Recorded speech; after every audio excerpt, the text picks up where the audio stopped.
and we do our goals, and we do them in professional, personal, venture, money, all the different kind of facets that we have. And it takes us a couple hours, but going through that exercise has just become a habit, and then a game. We know what we're working towards. Ladies and gentlemen, welcome back to another very special, as always, episode of Next Level University, where we teach you how to level up your life, your love, your health, and your wealth. We have a very special guest today. So he is in the Next Level universe. He has been part of group coaching. I have done a little consulting with him, and he is an overall amazing individual who actually was the most productive and consistent human being in group coaching round one. We are chatting with the amazing Kevin Stenner. What's going on, my man? Thank you for the intro. Those are some kind words and high praise coming from you too. We appreciate that. You absolutely crushed it in group coaching. And ever since I had the opportunity of talking to you, and I know Alan feels the same way, we've been very impressed, not only with who you are as a man, but what you're doing in the world. So we wanted to highlight you on a very special NLU episode. Thank you very much. And I think really I have to give a thank you to my Group 1 teammates. I think they really helped me to open up and pushed me, and thank you to them, because without them, I certainly wouldn't, I don't think I have the confidence to stay in the Next Level universe and keep growing. Kev, that's very within. It's interesting. There's two Kevins. This is the first time. This is the first time we've ever had two Kevins. Okay, so Kevin S. It's very within your character to give credit to the teammates right away. You're a very humble guy. We appreciate that so much. My first question is very simple. What brought you into personal development? Have you always been into it, or what catalyzed that for you? Yeah. I wasn't, and I think really my wife was the catalyst, and I owe her a debt of gratitude for getting me back into first reading again, and then into reading personal development books. And I think it goes to, we have coaching in so many facets of our life, whether it's work, we have mentors, or sport, or if we want to learn guitar or a certain skill, we have coaches and mentors. But in the biggest area of our lives, just our own development, we think we can do it on our own. And I think through my wife pushing me to get back into reading the personal development books, I came to realize this, why don't we have coaching for our biggest asset? And that's ourselves. And then through YouTube and podcasts, I found both of you, and just, really liked the way that you were here for the listeners and what you're all about and what you're growing, and, wanted to be a part of that. And that's how I came across Next Level. Right on. Kev, okay, you've become more confident since I've had the opportunity of knowing you. Mm-hmm. What has investing in yourself and learning done for your confidence level as a human being? I think what it's done is allowed me just to be, and I think we've talked about this, just be more Kevin. So when I'm, whether it's on social media or talking to others, I'm not as afraid just to be myself, and not what I think people want to see or what I think I should be putting out there, and just letting the world see the real Kevin S. So we actually did an episode earlier today on the truth dial. Being fully authentic and fully truthful with yourself and with others is a level 10. And a 0 means like you're not basically being truthful, you're being fake, or you're appeasing or trying to crave external validation. In other words, being what other people want you to be. So in Group 1, which was called Ambitious Army, we did 3 sessions in deep vulnerability about limiting beliefs. And I was really impressed because that was Group 1. That was the first time we'd ever done this. And this was Kevin's idea. And basically it was like, let's have a deep and honest, vulnerable conversation with ourselves about how we really show up in the world. Let's not tell ourselves a story that we're great, but let's not tell ourselves a story that we suck. Let's find our truth and live in it. And I was really impressed with Ambitious Army's ability to really like rumble with their own truth of like, you know what, maybe I'm not quite as consistent as I thought I was.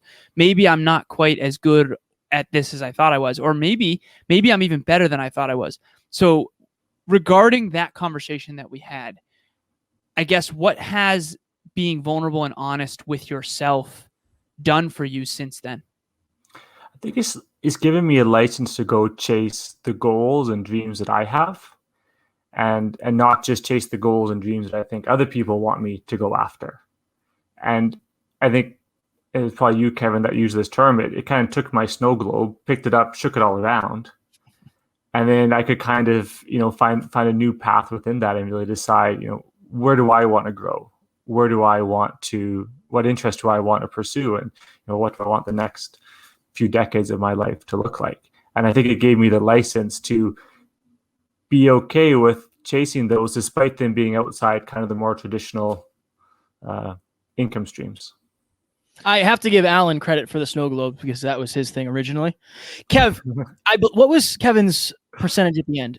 77. So out of the 90 days, Kevin did 77%. So out of his 12 habits, he did 77% in total over the entirety of this. What allowed you to do that? What advice do you have to people who are trying to, maybe it's their first time tracking their habits? How were you able to be so consistent? What I found with the tracking sheet is that it almost frees up more of your time, because I think if you take an audit of your time over the day, I think we're all working hard, but when we transition from one task to the next, that's where I found I was bleeding a lot of time. So I'd finish task A and I'd fool around for 5-10 minutes and then move on to task B. But that 5-10 minutes over the course of a day, that's easily an hour, possibly more. So when when I had the tracker and I had it up on my screen, I knew exactly what my next task was. Right. So if I allocated half an hour to do these types of tasks, there's no transition time in between. It was just bang, bang, bang, bang. And so I think if you're afraid to track or to try writing down what you want because you feel that it's going to be too much and it's going to create anxiety, I found it lessened my anxiety because I knew exactly what I had to do. And I could just look at this check mark and check it off and move to the next. So I found it actually, I don't want to say freed up time, but I certainly lost less time throughout the day. Kevin, what shook your snow globe most in group coaching? Or even during group coaching, like even just during that time of massive growth? It makes you think about yourself. And I think we get so caught up in the day-to-day, and we get so caught up in what we're doing for work or what we're doing with our family, that we don't take time just to think about ourselves and what we want and where we're going. I mean, even now we go to the grocery store, and if there's a 2-minute lineup, we all take our phones out and we start doing whatever on the phones. But what I found with the coaching and being in Next Level You is that it forces you to think, and it gives you space to think about your own personal growth and where you want to take your life. Kev, what are the stories that this is one of my favorite episodes we've ever done, honestly. What are the stories that were running you before? Like, what were the stories that Kevin was telling himself before this all started? And what are the stories Kevin is telling himself today?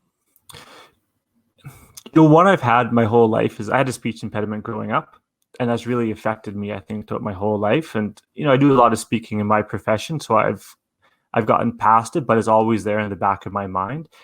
And I think I was telling myself that I could never, succeed in the social media or on podcasts or that type of thing because I had the speech impediment. And, other than a few select words and letters, I don't think a lot of people will pick up on it today. But the story in my head was this was a huge issue. And the other story I had, I think, is that I lacked confidence in front of other people, and that I lacked confidence to go on social media or to speak in front of groups. And I don't think that's true. I think I've kind of found out that I enjoy it. And, I hope I can give people value, whether it's on social media or podcasts. And I've come to enjoy that as another way to kind of help the general community out there. What advice do you give to people? Because that is such a huge bottleneck in many people's lives and in their businesses, is jumping on their phone or jumping on video. What advice do you give to somebody who doesn't like the way they sound in a podcast or the way they look when they're doing their videos? So I didn't listen to my own podcast on regular speed for many episodes. I would put them on double speed just to make sure there's no major issues.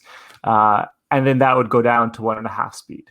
And then that would go down to 1 speed. So I gave myself some grace at the start to not put myself through listening to me talk for 20 minutes. I sped it up, right? And that helped. And same with my stories. I wouldn't go back and look at them. So I would do a story on Instagram. and I wouldn't check it again for 24 hours till I knew it was gone. Interesting. And then I would just, you push the envelope of comfort, and then one day I'm like, I'm going to go check out that story. Just how did I look? Okay, it wasn't too bad. You go on the first time, you watch for 2 seconds, and then change to the next, and that becomes 10 seconds, and then by the end, it's you can watch the whole thing and start to critique yourself, because it's fun. You get some positive feedback from other people, and then you want to get better so you can help other people. So that's one way. The other way is, I just told myself, no one's actually going to watch this. No one's actually going to listen. And, it's relatively true at the start. And as I got more confidence, I also got more people tuning in. So they kind of grow step by step. Wow, that was actually profound. A pretty profound distinction. It's interesting. It's like, well, no one's going to watch it anyway. It's like, okay, then let's just do it. That's fire. Yeah, I almost just, when we do the podcast, I just have a glass of wine with my wife and we have some fun now. And it's, when people watch or critique, it doesn't matter because I'm having a good time. Good for you. I love that mentality, especially off the start. Ladies and gentlemen, one of the biggest issues for our listeners that we've seen is not everybody has people in their corner trying to lift them to the next level. And even the people who are trying to help don't always know how. That's why Kevin and I created Next Level Group Coaching. It's a 3-month program on teams of 10 with all people committed to achieving their goals. Click the link in the show notes for more information. And we only take 10 people at a time, so make sure you get in quick. So totally going to just flip it here for a boy. second. What can Kevin and I do better as coaches and podcasters and speakers from your perspective, as someone who has, and I appreciate the kind words, of course, genuinely, but I want, what's 1% improvement that we could each do, or collectively or individually? That's a tough question. I haven't thought about that one. It caught me off guard there. You want to give 2% to Alan and then 0% to me. That's also totally fine. Well, that wouldn't be fair despite us having the same name. Right? I think something a lot of us can do better, and I used to be a teacher, and this comes from that, is at the start of a podcast or a story or a course, let people know kind of, here's what we think the main takeaways are going to be. So when people are listening to it, they're still creating their own opinions and deciding what of that they want to take out, but they're also tuned in to kind of what you want them to get out of it, and kind of what you want them to focus on. And I think it lets people zero in on those more nuanced aspects of a podcast or a lesson. Interesting. It's great. So prime their reticular activating system in advance for the lessons, so that they That's can. much more eloquent than I said. No, I appreciate that. Yeah. Kev, are you still doing your system of success? Yeah. What are your percentages at? I haven't looked. I knew he was going to say that. I don't have it on that. I just have it. So I put it in my day planner. Okay. I kind of have like 1, 2, 3, 4, 5, 6, 7, 8, 9, 10, 11, 12. And then I know what that correlates to. And then I can just go through it that way. Just because I really like pen and paper. I find that it just kind of frees my mind and takes away a lot of distraction. It's on par or somewhat better than what I was through group coaching, and just because work's not as busy right now. Okay. What's a 1% improvement for Mr. Stenner? What can you do 1% better with? Not leave my YouTube videos, which I'm doing now, to the last minute of the day, because then they get rushed. Fair point. Excellent. And what's the reason that you're leaving them to what's the bottleneck there?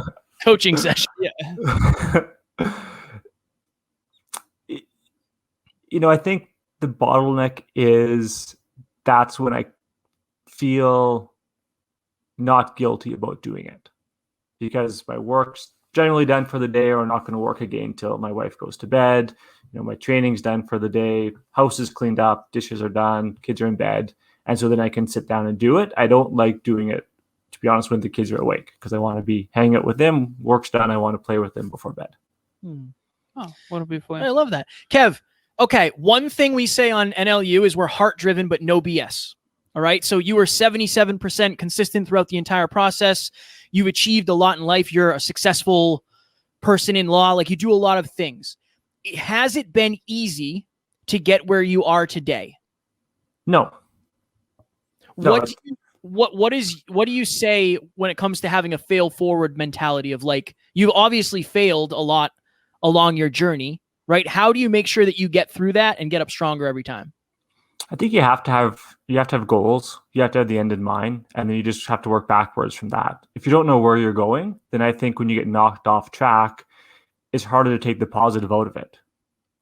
Right. So for example, if I want to be a great podcaster and I listen back to this and I hear the mistakes, then like, okay, I'll fix those for next time and I'll be better. But if I don't know where I want to be in terms of speaking, for example, then, I listen back, I'm like, oh, that was terrible. And then, what am I taking out of that and for what reason? And I think you really need to know where you're going so that you can take the lessons out of the failure. Why do you believe most people don't know where they're going? Because they don't take the time to think about it.